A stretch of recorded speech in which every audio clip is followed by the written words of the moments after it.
आहे. धुरंधर का बिलंदर हे आता ठरणार आहे.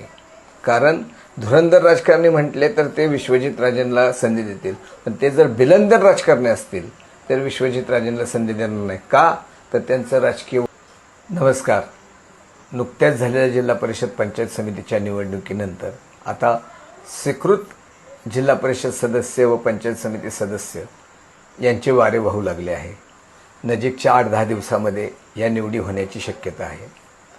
या निवडी होत असताना फलटण तालुक्यात एक विचित्र प्रसंग निर्माण झाला आहे. या फलटण तालुक्यातून कुणाला संधी मिळणार ही सर्वसामान्य, माझ्यासहित सर्वसामान्यांची मध्ये उत्सुकता लागलेली आहे. कारण रामराजे ज्या पद्धतीने अनिकेत राजेंचा पराभव होऊन सुद्धा त्यांचं राजकीय पुनर्वसन करण्यासाठी त्यांना नगरपालिकेत स्वीकृत नगरसेवक केलं, तसंच पुत्रप्रेमाप्रमाणे त्यांनी आपल्या पुतण्यावर प्रेम दाखवणार आहेत का? विश्वजित राजेंना जिल्हा परिषदेला संधी देणार आहेत का?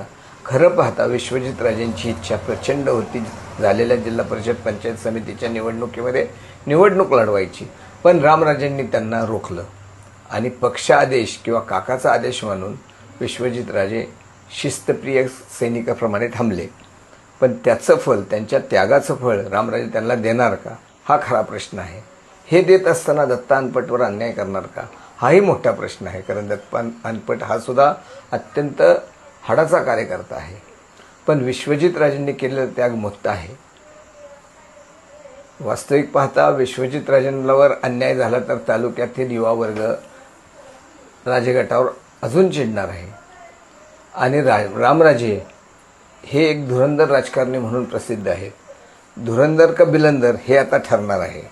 कारण धुरंधर राजकारणी म्हटले तर ते विश्वजित राजेंना संधी देतील, पण ते जर बिलंदर राजकारणी असतील तर विश्वजित राजेंना संधी देणार नाही. का तर त्यांचं राजकीय वजन तालुक्यामध्ये, जिल्ह्यामध्ये वाढायला नको, म्हणून त्यांना मी धुरंधर का बिलंदर असं म्हणतोय.